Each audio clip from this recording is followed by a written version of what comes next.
Welcome back to The Explainer. So, let's jump right in today. We are doing a complete anatomical breakdown of a highly intelligent modern defense system. We're going to look under the hood and see exactly how a machine goes from just sensing the physical world around it to actually making high-speed, autonomous decisions. So, think about this for a second. How do machines actually perceive complex threats? Historically, traditional defense systems have had a really major vulnerability. They rely on singular sensors. And you know what that leads to? Slow reaction times and incredibly dangerous false positives. I mean, a blip on a radar might be a bird, or it might be a hostile drone, right? So how does modern technology solve this? Well, by building a system that perceives, thinks, and reacts a whole lot more like a human does. Here's our roadmap for today's explainer. 1. The sensor fusion paradigm. 2. Integrating RF and vision. 3. The SDNN AI architecture. 4. AI-driven threat detection. And 5. Funding the vision. Let's get to it.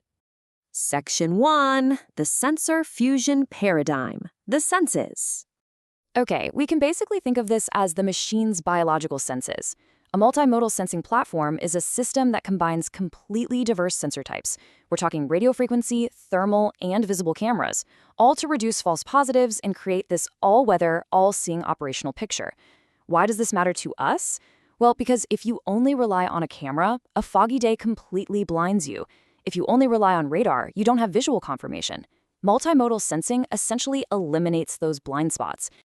Moving on to Section 2. Integrating RF and vision, combining technologies. So how did Visionwave actually build these robotic senses? They did it through strategic acquisitions that perfectly juxtapose one another. On one hand, you have Visionwave's proprietary RF, or radio frequency sensing. This gives you wide area, all-weather detection. It's essentially the ears of the operation, listening for signals miles away. On the other hand, you have Foresight Autonomous's computer vision. This brings in thermal, visible, stereoscopic, and neuromorphic sensors. These are the highly detailed, multispectral eyes. Fusing these two together is where the absolute magic happens. The RF detects a target from way out in the middle of a storm, and the optical sensors lock on to visually confirm exactly what that target is. Now, bringing those technologies together wasn't cheap. It cost $17.5 million. Visionwave actually used its common stock to acquire a 52% controlling stake in Foresight Autonomous. And that move right there was the crucial missing puzzle piece that finally united the RF tracking with the optical computer vision under one single roof. We can actually see the motivation for this really clearly in a quote from Foresight CEO Haim Sibony. He said, "This strategic investment from Visionwave represents an important opportunity to combine our proven perception expertise with advanced AI technologies. This transaction, which, by the way, reflects an approximate $34 million post-money valuation for Foresight, is all about combining perception with AI. For defense and security procurement teams, this kind of consolidation is a total game changer. It simplifies the buying process because it offers one packaged, multimodal architecture, instead of forcing the military to piece together separate, disjointed systems from different vendors." All right, Section 3, the SDNN AI architecture, the brain. Now we need to understand the actual intelligence layer that is digesting all that complex data we just talked about. Visionwave filed a massive patent for this, and inventor and CTO Danny Rittman describes it perfectly here. He says the SDNN, or Symbiotic Deep Neural Network, serves as a unified intelligence layer. Internally, the dev team actually refers to the central AI core by the codename Mother. It's designed to fuse raw information from drones, cameras, and radars, reason across the whole picture, but, and this is absolutely critical, always preserve human authority over the final consequential actions. This closed intelligence loop operates in 6 continuous steps: intent, reason, task, execute, feedback, and adapt. The AI logic is just constantly taking in multi-source data, reasoning out the absolute best action, executing it, getting feedback on the result, and then adapting. It is literally a machine that constantly learns from every single mission cycle it goes through. Naturally, if you have an AI brain that is this powerful, you absolutely have to secure it from tampering or hacking, right? That is exactly where the Cube hardware root of trust comes into play. This is a compact, highly secure physical module. It uses biometric authentication and deep cryptography. Essentially, the AI system cannot be physically activated without this secure hardware handshake, completely locking the system down from any unauthorized access. Section 4. AI-driven threat detection, the reflexes. So we have the senses and we have the brain. Now let's look at the reflexes. When a missile or a drone is incoming, milliseconds matter. To put that into perspective, human reaction time is roughly 250 milliseconds. That is way too slow to stop a hypersonic threat. That is why Q-Speed was developed. It's a proprietary acceleration framework designed to instantly improve the AI's decision cycle speed. It forces the machine to prioritize the most urgent, mission-critical computations first, acting as a hyper-fast reflex for the entire defense platform. And here is where those reflexes meet the real world. These are the tangible outcomes of this platform's AI-driven threat detection capabilities. We are talking about rapid counter-UAS and anti-drone defense, instant missile detection and interception support, coordinating unmanned ground vehicles, and even smart city emergency response. The AI doesn't just watch, it coordinates an entire network of robots and sensors to actively neutralize threats or manage complex tasks. Okay, Section 5.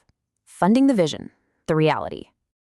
To build a multimodal AI platform of this scale, you need a massive financial engine. So let's impartially examine the corporate entity VWAV and how exactly they are paying for all this. VWAV has a highly concentrated ownership structure. 62.14% is held by retail investors, and a massive 35.67% is held by corporate insiders. Institutional investment is actually quite low right now at just 2.20%. It's also worth noting that their largest single shareholder is an insider entity called Stanley Hills LLC, which holds nearly 16% of the company all on its own. Objectively looking at the numbers, their Q1 2026 balance sheet reports $135.7 million in total assets. But keep in mind, $113.9 million of that consists of intangible assets. That represents all the intellectual property and patents they've been aggressively buying up. Because they are currently a pre-revenue company heavily investing in research and acquisitions, they posted a net operating loss of $12.9 million for the quarter, leaving them with a cash balance of $14.3 million. So you might be wondering, how do you fund operations with those kinds of losses? Well, through debt and warrants.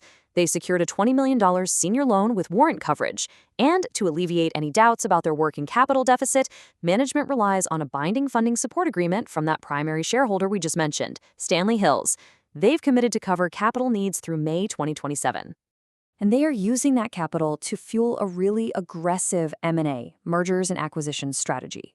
This promissory note here is hard evidence of that. It shows in advance of just under $400,000 to CM Composite Materials. And that initial financial move actually paved the way for Visionwave to eventually acquire a 51% controlling stake in the manufacturer, successfully bringing physical aerospace manufacturing right into their portfolio. Now, as you can imagine, with all this rapid expansion comes some corporate shifting. Following the resignation of Noam Koenig for personal reasons, Executive Chairman Douglas Davis was appointed as interim CEO. At the same time, they are aggressively incentivizing their tech talent. The architect of that AI brain we talked about, CTO Danny Rittman, had his base pay boosted to $180,000. But more importantly, he was granted 1 million performance-based stock options tied directly to hitting specific development milestones. However, absorbing so many companies so quickly definitely creates massive administrative complexity. Visionwave actually had to submit a Form 12b-25 to the SEC to officially delay their March 31, 2026 quarterly financial filing. Basically, they just needed more time to compile the complex financials of all their newly acquired global subsidiaries. Which brings us to our final takeaway. Will this highly ambitious blend of multimodal hardware, cutting-edge AI patents, and aggressive debt-funded M&A actually redefine modern autonomous defense? I mean, they have assembled the senses, the brain, and the reflexes, but pulling it all together seamlessly in the field is going to be the ultimate test. So what do you think? Keep analyzing, keep questioning, and thank you so much for joining me today. I'll see you on the next Explainer.